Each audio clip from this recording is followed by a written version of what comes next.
When it comes to your retirement, do you want to have the same old plan everyone else has? Of course not. You're unique and have your own goals and dreams. Don't be treated just like a number. This is your retirement. So it's time to think differently. And you're in luck because you've found the Retire Your Way podcast with ILG Financial. At ILG Financial, you won't find generic, run-of-the-mill plans containing the same old cookie-cutter solutions. Dave Chase and the ILG Financial team focus on building one retirement at a time using their Think Differently philosophy. And that means your own comprehensive plan with customized solutions built to achieve just one goal, yours. So put on your Think Differently hats and get ready to take back control of your retirement today and for all the tomorrows to come. ILG Financial's Retire Your Way podcast was created just for you, and it's starting right now. Welcome to the Retire Your Way podcast with Dave Lopez. I'm Ron Stutz. When it comes to retirement, do you want to have the same old plan everyone else has? Of course not. You're unique and have your own goals and dreams. Don't be treated just like a number. This is your retirement, so it's time to think differently. And you're in luck because you found the Retire Your Way podcast with ILG Financial. At ILG Financial, you won't find generic run-of-the-mill plans containing the same old cookie-cutter solutions.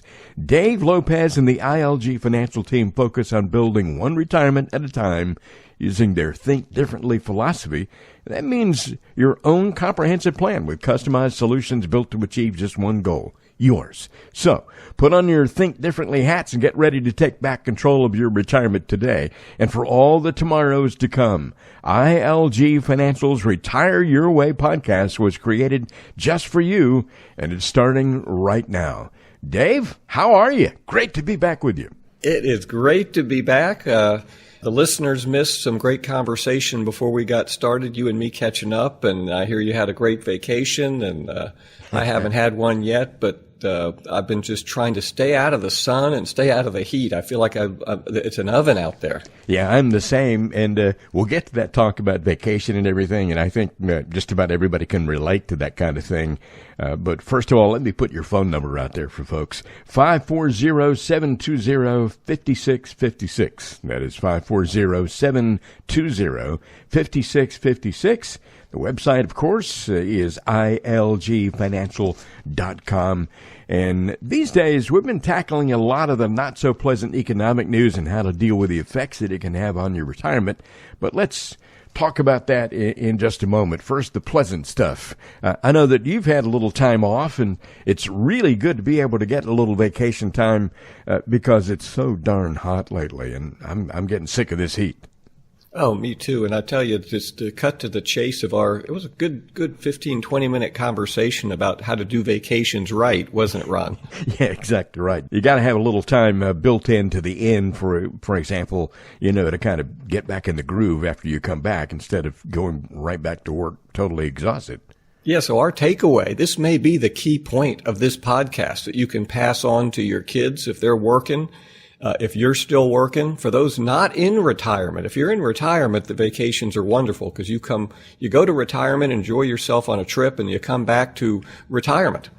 So that's relaxing, hopefully, and enjoyable. But if you're still working, The revelation Ron and I agreed on is you can change everything by allowing a full day when you get home to recoup and rest before you go back to work, right? Yeah, a little recovery time. It doesn't hurt anybody, that's for sure. All right, so that's the sound bit. What do you call that? Sound bite? Sound bite for today to take away and tell your friends that you heard from Dave and Ron. So now we'll get to retirement biz. Yeah, as I mentioned, we've been talking about some unpleasant economic conditions lately, and a lot of people have been, stressing out over all that. Mm-hmm. But this week, we're going to take a look at a different side of the coin. Dave Lopez is discussing with us today what to do when you have a sizable bucket of money that you don't need to or don't intend to use in retirement, and specifically how to go about investing that bucket if you plan to pass it down to your kids or your heirs one day. That seems like a good problem to have, Dave, don't you think? It is, Ron. It's not everyone's lucky enough to be there. Today, we're going to talk specifically about this group of retirees or soon-to-be retirees. These are folks who did everything right during the working years, financially speaking, we're talking about. They saved diligently over their 30 or 40 years of working by making some sacrifices so they could put extra money away in anticipation of retirement. They invested what turned out to be wisely, right? And many of them, what they did is they found that because of how the markets worked out, that they grew their savings even more than they had hoped for or planned for. So these guys or ladies or couples, right, depending on how you get to retirement, it really isn't a matter of did I save enough money for retirement, which we deal with every day for folks in our planning. But for this group, it's more a matter of what can I do, Ron? What can I do to ensure that I plan properly for this money that I have in retirement so that I don't lose too much to taxes or other legislative risks that could, take money out of my accounts that I didn't plan for, or that I don't lose money to other of the many retirement time bombs like a market risk or inflation risk or interest rate risk, or there's a slew of things that could undermine your plans if you don't plan for them. We've talked so many times about how legacy is such an important thing to so many people. For others, not so much. But we're talking specifically today to those folks who want to leave a legacy and take care of their kids or maybe leave money to charity or whatever the case may be. But let's say that somebody has $1.5 million that they don't intend to ever use in retirement, and they want to know how they invest it if they plan on leaving it for someone one day. So explain that situation, if you would. Yeah, and for the sake of what you just said, I think it's interesting to say, so if those who don't have heirs or have them, but they're really not concerned with legacy, that doesn't mean that if you've got this extra money, and the example you're giving, 1.5, and you know what, today, just to make it easier for me to say it as we're going through it, let's just say it's $500,000, right, as opposed to 1.5. Let's say $500,000, you don't plan to need it. Even if you don't care about legacy, there's still planning that needs to be involved, right, as for how you're going to disperse it. So that's a different podcast or a different strategy session. But today, let's jump right in. For the sake of today's episode, Ron, we're going to look at a very specific example. And you may be surprised at how many of our clients we meet with that this is a major part of the planning. So to get to the scope of this particular retirement situation that some of our listeners have, and it's a good problem to have, for our example, I'm going to use a fictitious couple today. Let's call them Jim and Susan. Okay. Right? So here's their situation. Jim and Susan, they have, again, I'm going to change it for us for the conversation. Let's say they have $500,000 sitting in their 401k, and based on the planning, they don't think they're ever going to need this money in retirement. So their real question is, how do I invest it if our plan is to ultimately one day, when we pass, give it to our kids or our heirs? Let's talk about the situation that they're in at this particular time. First of all, as you said, it's a good problem to have, that's for sure. But there are a lot of folks who fit into that category. Well, and it's a misnomer, Ron. The fact that you have this and you think, well, this is just a great problem to have, doesn't mean it doesn't require the same level of planning as for somebody who's diligently making sure they plan so that they don't run out of money. Absolutely. If you don't plan, the result you're going to get is what we call in our biz the default plan. And the default plan is usually set up by the government, which ensures that they maximize what they get when you pass and minimize what your heirs get. So you don't want the default plan. Yeah. So it just takes some planning. So again, let's talk about this situation. So Jim and Susan, we're going to talk about. If they've been able to do this, what did their working life possibly look like? What do you think? Yeah, so in this example, let's say they had Jim was in the military, and maybe after that he retired and worked for the government. Right. So in this example, he may have between them, they might have 2 or 3 pensions between them, and Social Security checks. So in their example, they've got plenty of what we call residual income. They're not even touching any of their savings, not this $500,000 bucket or any of the other money. They've got other money saved in addition to this $500,000, but none of it they really need for the income portion of their retirement planning. Mm-hmm. Okay, so in this example, this $500,000 is sitting in a 401k. They're not going to need it for income. They're very comfortable with that.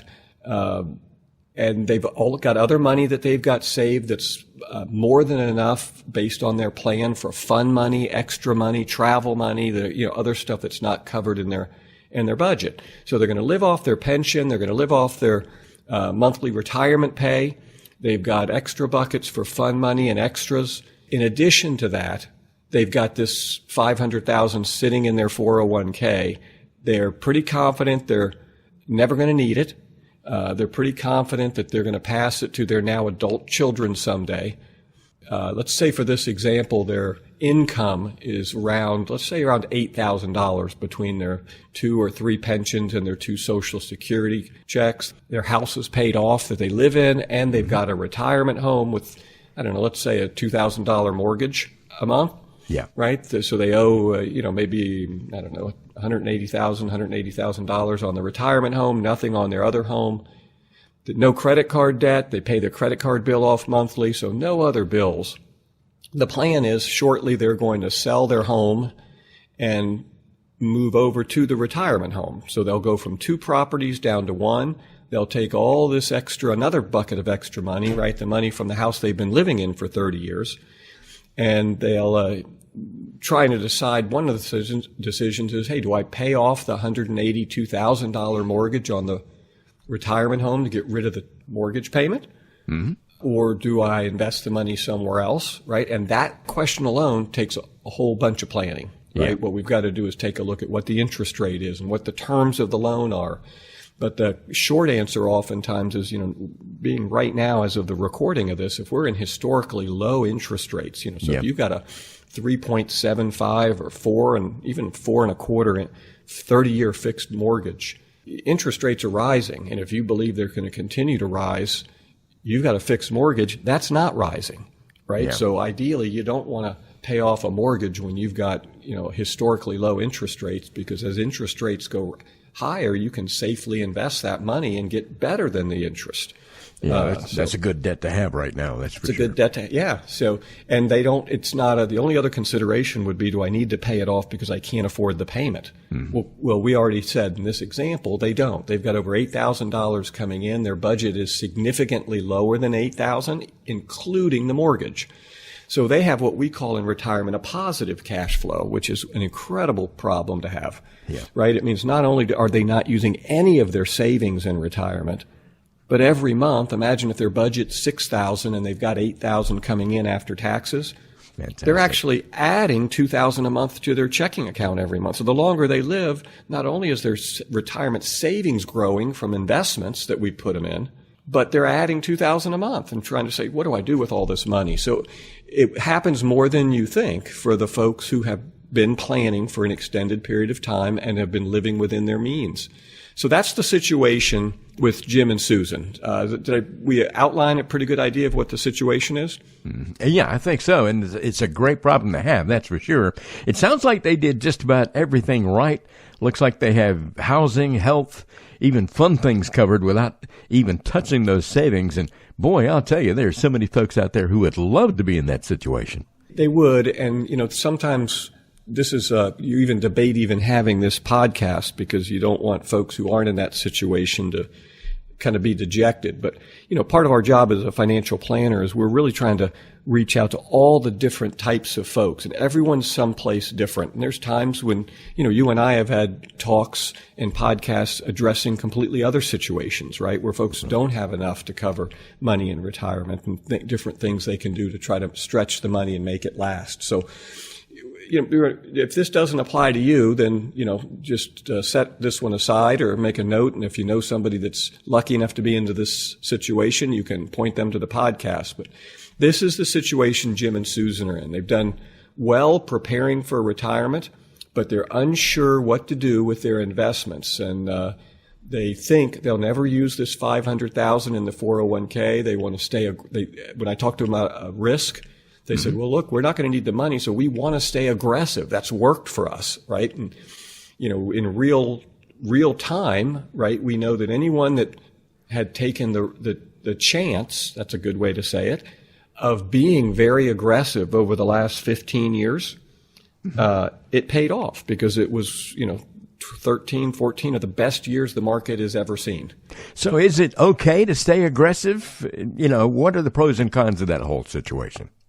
Well, it's okay in the fact that since you don't need the money, if you guess wrong, it won't affect your lifestyle. Right. Right? It might affect the kids. So, that's a tricky question. Is it okay? The short answer to that is it depends on what the ultimate goal is for the money and how adamant are you that this goal comes to pass. So, for example, let's say that your goal for Jim and Susan was, hey, we want to grow this money as big as possible, but because of what my parents left me and, what I've got in my head that I want to leave for my two kids, I want to make sure they at least get $250,000 each to give them a good start when we finally pass on. Yeah, that sounds okay. Good. Well, if that is the goal, then when we talk about being aggressive, we want to factor in aggressive, but do we have sufficient safety nets in here to guarantee that if things go south with the markets, there'll still be at a minimum of $500,000. Yeah. Right?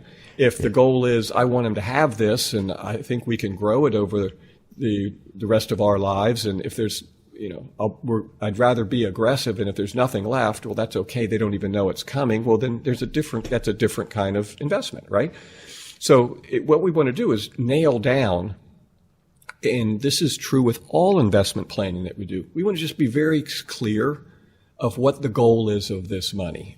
We got to be a little more in depth than just, I wanted to give it to my kids. So what are the pros and cons in this situation when there's no longer a particular monetary goal for you individually, right? You've met your monetary goals, or a situational goal for these investment funds. So it's okay to stay aggressive, right? Mm-hmm. As long as you can eliminate the risks that are still important to you. So we can elaborate on this if we want. Well, it sounds like, I'm just thinking in listening to all that you're saying, it sounds like this money ought to be invested as if it already belongs to your children, because you're talking about a long period of time for long-term growth for them. And again, you've set up that scenario where they don't need that money. They're not ever going to need that money. And, it's going to go to someone else. So it sounds like there's a lot of planning involved in making sure that it works in the long run. Yeah, so there's different ways we can do it. And again, the idea is to discuss the different tactics, and everybody's going to pick a different avenue. So one that's often a good idea to consider, throw on the table to discuss if you're serious that this money is going to go to the children, is to, as you said, you want to invest the money as if it's already there. So think about this, that Jim and Susan, they've retired now, let's say they're 60. Right? There's a chance we've got 30, maybe even 40 years before the kids inherit this money. That's true. Right? If you're not planning to give it to them while you're still alive, which is another planning tactic that we use with clients. Some of them want to enjoy giving the money to their kids during their years when, in theory, it could be a bigger footprint for them, meaning it'll do a lot more good over a child's life if they received $30,000 when they were 30 and buying their first house, right? Then if you grew that money from $30,000 to $200,000, but they didn't inherit it until they were 65. And they said, look, I'm still grateful, don't get me wrong, but wow, I could have used that money when we wanted to buy our dream house, and instead I had to settle for something less or rent. Yeah, exactly. So a lot of different things to think about. The idea here is everyone's different. But let's say that you're not planning to give it to them during their lifetime and you want them to have it down the road. Then again, the time frame goes from, hey, 5 or 10 year time frame because you're going to use the money in retirement, right? To maybe 30 years again. Now it's back like you're a 30-year-old, and maybe we start investing this money as you would recommend that they invest their 401ks. So we start to become more aggressive. So this is the time when you would sit down with your financial professional, Ron, and you want to have a serious conversation about even though it's for the kids, remember, they don't know about it. We want to talk about your appetite for risk. So even if at an intellectual level, you say, yep, I get it. My son's 30. I'm going to invest this money as if I was 30 years old. So even if I die in 2 years, it doesn't matter. He would inherit it and continue to invest it as if he was 32 at that point, right? So we could be very aggressive. In theory, that's a great idea, but it's still your money, Ron, or Jim and Susan's money, right? Yep. And if you're risk averse and you couldn't take a 50% plunge in your account value because the markets tanked like they did in 2008, or 25% plunge like many have seen, just this year in the first half of the year, well, then it's irrelevant what theoretically we should do, because then you're going to panic and, make moves. And that's usually when you make a financial decision based on panic or fear. Turns out 5 years later, look back and it's the worst thing you could do. So we want to be sure that you can live through, comfortably enjoy your retirement if the risk that we're assessing to this account because of the aggressiveness we're taking, if it happens, if you're still comfortable, you're not going to have a heart attack or a panic attack watching the account go from, 500,000 to 250. So if you are, we could take that level of risk. And as always, there's that concept of making sure that both the spouses are on the same page with their tolerance of risk. And I know that, over the years, you've seen so many people who were not on the same page. It's important for people to be looking at things the same way. You're right. And that's why that's why this conversation is so necessary, because often for folks we meet with, this is the first time that comes out, where one of them says, "Oh no, I want to be aggressive, and if it drops, no worries, we don't need it, and I'm completely on board with leaving it for the kids." And then the other spouse might say, "That's not how I feel at all." Mm-hmm. Well, we've got to find some middle ground there. And assuming you don't need the money, a fun way to find middle ground in this particular situation, since they don't need the money, is maybe you split it into two buckets. Mm-hmm. Right? And one we do aggressively, and you just tell them, hey, in your heads, pretend this is your money, Susan, and this is your money, Jim. And we'll invest the Susan's money aggressively because she's very aggressive. And Jim, you're conservative. We're going to do the conservative money conservative. And then if the market tanks, Jim, don't worry about Susan's bucket. That's Susan's bucket. Right. Right. And then if the market takes off, Susan, don't worry about Jim's bucket because it's not growing quite as fast because that's Jim's bucket. So there's one way to do it. The other way to do it is, we talk through it and come to a middle ground that both of you could live with.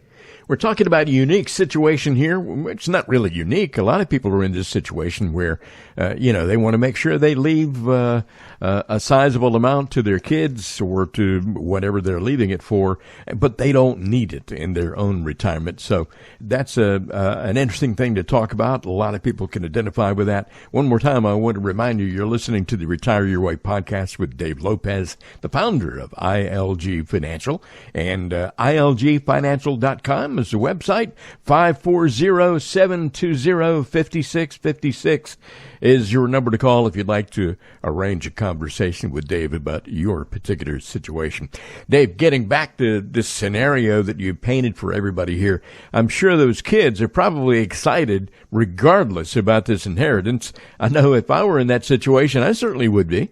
Yeah, possibly if they know about it, right? So that brings up a real interesting part of the conversation, which is, do we tell the kids about it, right? Yeah. Do we commit, hey, this $500,000 is for you? So when it comes to involving your heirs in this branch of your retirement planning, one of the things you might want to consider is that you may not want to announce to your kids just how much they'll be getting. And there's a couple reasons for this.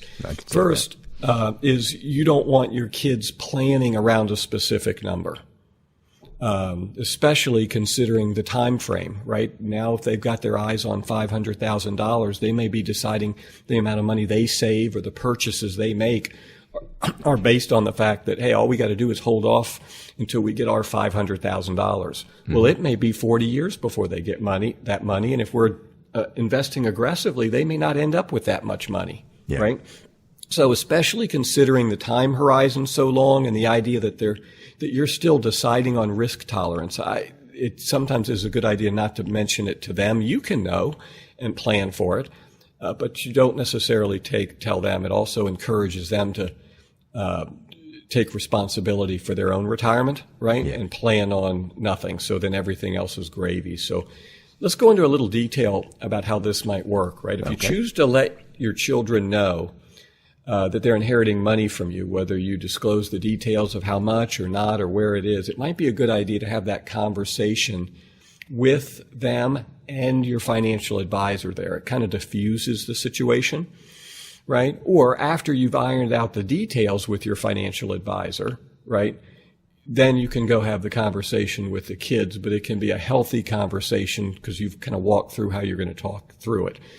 But you want to talk, before you talk to them about this, it's good to talk to your financial advisor of, the advantages and disadvantages of letting them know, right? Yeah. This is a good time to include how much of your retirement plan you're going to let on with them, not just what they inherit, but where all of your assets are. Because remember, even though you've set aside this $500,000 for them, if God forbid something happens to you, they're going to inherit everything that you have left, right? And it's not just going to be this bucket. So one of the things we do for our clients is we have a binder we put together for them when we're done building out their comprehensive plan, Ron. Right. And it has all of their accounts in it, including cover pages that show, what the account is in plain English, what the goal of the bucket is. On every page is a note to the beneficiaries with our name and number to call us so we can kind of walk them through the best way to take possession of these accounts. So that way, imagine going to your son, Ron, or your daughter and saying, Betty, hey, listen, God forbid if something happens to us early, there's a black binder in the bottom file cabinet of our desk, Dave and Chase and ILG's numbers all over it. But that's really all you need. Get that binder, call Dave and Chase. They'll walk you through it and walk you through the best way to take possession. So that is a huge takeaway that no matter what you're planning on doing with your heirs, wow. You want to have all of your stuff consolidated, neatly laid out, not so you understand it, Ron, but so your children could read it in that harrowing time of their life and walk through it. But again, it's never more important at that point to have a trusted financial advisor that ideally they've already met, that they can come to and say, let's go through this together. I know Mom and Dad have worked with you. I met you several times, which is what we do with our clients. So yeah. That's a big a takeaway from today. A great service that you provide. And if you're interested in that kind of comprehensive financial planning and all those services, just call Dave and Chase at ILG Financial, 540-720-5656 again. And we've talked about this so many times. You take everything into consideration.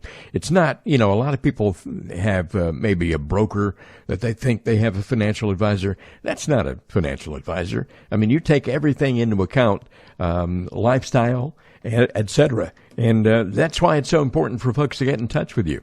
A lot to consider. Hopefully, you can get your plan all worked out with Dave Lopez. Give him a call. I think a good point here to take away is we just touched on a few of the points to consider if you're in the situation that this couple we talked about, Jim and Susan, are in. There's all kinds of other things, like even though you have everything planned for, how did you plan for if one or both of you needs any type of what we call assisted living extra care? That's stuff that the health insurance doesn't pay for, like a nurse coming into the house, or if you have to, God forbid, go into a facility for 2, 3, 4, or 5 years. Some people have long-term care insurance. I'll tell you, there's a lot of other ways to skin that cat, especially if you have significant other resources like Jim and Susan. Mm-hmm. But you got to plan for that. And certainly if you're thinking, well, if that happened, I would use this money, right, this $500,000, then probably, and there's a great example of a time where it wouldn't have been a good idea to tell the kids that they were going to get that money. Huge disappointment, Huge disappointment. Or what if, God forbid, there's even some disgruntle, right? I would have saved more, Mom and Dad, had you told me I wasn't guaranteed to get this. So that's one of many things, right? So the takeaway, and boy, we sound like a broken record, but there's a reason for this. Every time we talk about planning, it comes back to this. It is crucial, Ron, that you get with a financial advisor. And I would recommend one like our firm, that they are independent. They don't work, they're not beholden to one large company, whether it's an insurance company or a large investment firm, like any large firm, an independent, so they are nimble enough to go in any direction for you. They're a fiduciary advisor, and ideally they've got history and experience specializing in this specific area of financial planning, which is folks in or near retirement. And speaking of long-term care, that is a very important topic to discuss. And I know you have a special event coming up on September 8th. Tell us all about that and what people need to know? Yeah, that's a great point. Thanks for mentioning that. This is such a big deal, this assisted living, and how am I going to pay for it, and all the different strategies, and how likely is it that it's going to happen to me?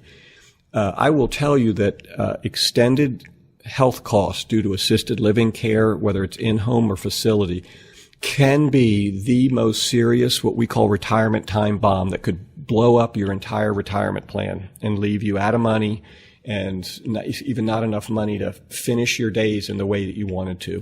Is so important that we talk about it with each and every client when we're planning, and we try to give as much education to them and their friends and family. And so we're extending this invitation to anybody listening or anybody you care about. In fact, your adult children are the ideal folks to come with you to this, because they need to consider the planning down the road for them and for you, so that you kind of, as a family, discuss this. We're having an event, and we're real proud of it, September 8th at the Fredericksburg Expo Center. It is going to be a deep dive into how to plan for assisted living care if you need it, data about what your real risks are of needing it, you and your wife, or you and your husband, or you alone are going to do it, the different ways you can be handled, and how do we plan for it financially. And we're going to have a guest speaker, Alicia Barnett, who is one of the national authorities in this field. She's been over 20 years in the assisted living, long-term care, financial side of this business, and advises to financial professionals like me all over the country.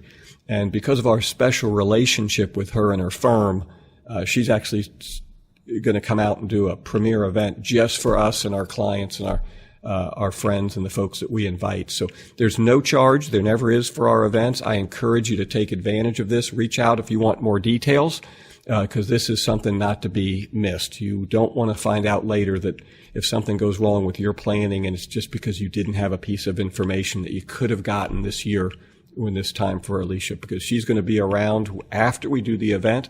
We're going to hang out, and anybody who has questions can just throw them off to Alicia, so you can feed off of other people's questions. So don't miss it. September 8th, reach out to the office. You can ask for Megan for details, and she'll get you a reserve seat. Well, if you're interested in finding out more about that special event, please call Dave and Chase Lopez at ILG Financial, 540-720-5656.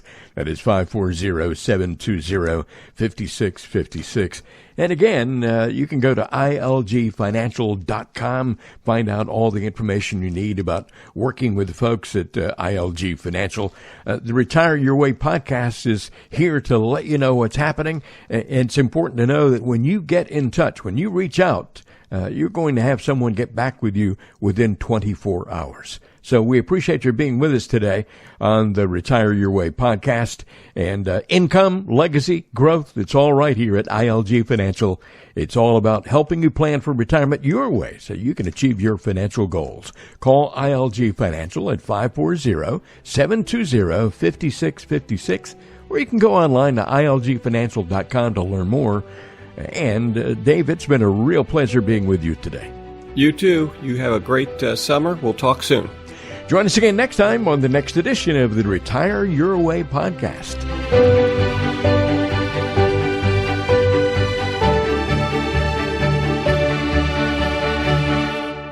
The information provided is for educational purposes only and is not intended as investment advice for any individual or entity. All information contained herein is believed to be from reliable sources. However, we make no representation as to its completeness or accuracy. The views presented today are those of Dave Lopez and do not necessarily represent the views of the Alpha Star Capital Management, LLC. The opinions expressed are subject to change without notice and do not constitute financial, legal, or tax advice. Please consult your financial professional before executing any financial strategy.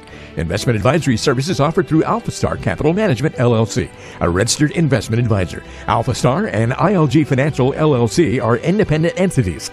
SEC registration does not constitute an endorsement of the firm by the Commission, nor does it indicate that the advisor has attained a particular level of skill or ability. The hypothetical scenarios presented herein are provided for educational purposes. The individuals named in the scenarios are fictional and do not represent any actual advisory clients.